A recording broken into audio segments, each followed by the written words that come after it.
कभी अगर बनना हो तो बाज बनना, लेकिन कभी भी तोता मत बनना। तोता बोलता बहुत है लेकिन ज़्यादा ऊंचाई तक उड़ नहीं सकता। बाज बोलता बहुत कम है लेकिन सबसे ऊंचाई पर उड़ता है और बाकी पक्षियों का राजा होता है एक बाज। आज मैं आपको 5 ऐसे पॉइंट बताऊंगा जो कि हर एक इंसान को बाज से सीखना चाहिए और लाइफ की बहुत बड़ी लर्निंग है इस 5 पॉइंट में। पहला पॉइंट है, बाज की तरह अकेले चलना सीखो। बाज अकेले उड़ता है और बाकी पक्षियों के मुकाबले सबसे ऊंचाई पर उड़ता है। बाज अकेले उड़ेगा लेकिन कभी भी चिड़िया और छोटे पक्षियों के साथ नहीं उड़ेगा। बाज हमेशा या तो बाज के साथ उड़ता है या फिर अकेले उड़ता है।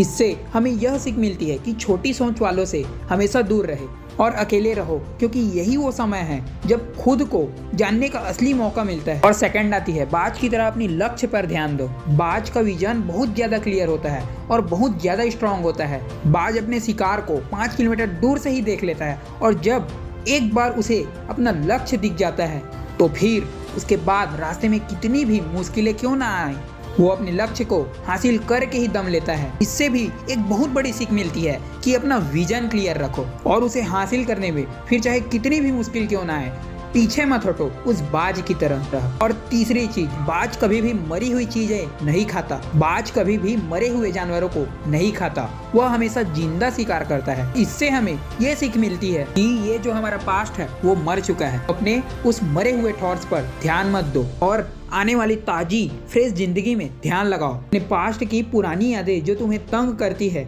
उन्हें वही रहने दो जहाँ उसकी जगह है और तुम्हारे पास्ट की जगह है, अपने में वर्तमान में जगह मत। क्योंकि अगर एक बार तुम्हारे पास्ट तुम्हारे प्रेजेंट में आ गया, तुम्हारा पास्ट तुम्हें कभी तुम्हारे प्रेजेंट में नहीं रहने देगा।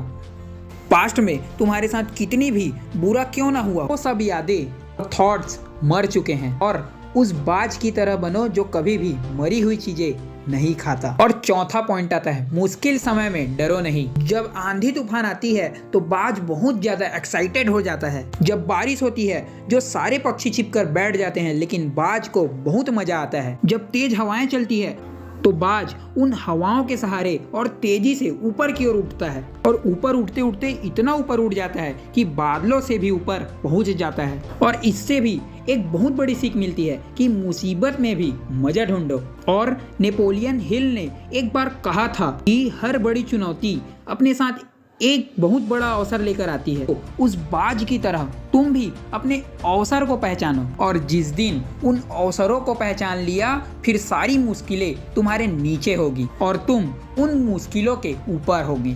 और 5वीं, बाज से सीखने वाली बातें, कंफर्ट जोन से बाहर निकले। बाज अपने घोंसले सॉफ्ट घास को हमेशा निकाल देता है ताकि बाज का जो बच्चा होता है वो उसमें कंफर्टेबल ना हो सके, क्योंकि अगर वो घोंसले में कंफर्टेबल हो गया तो वह वहीं रहना पसंद करेगा। लेकिन बाज ऐसा कभी नहीं होने देता।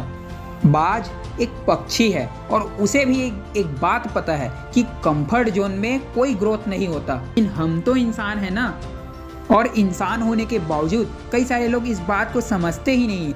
आप जितना ज़्यादा कंफर्टेबल जोन में रहोगे आपके लाइफ उतनी ही आने वाले टाइम में अनकंफर्टेबल हो जाएगा। दोस्तों, मुझे पूरी उम्मीद है बाज द्वारा बताए गए इन 5 लेसन से आपको कुछ न कुछ सीखने को जरूर मिलेगी।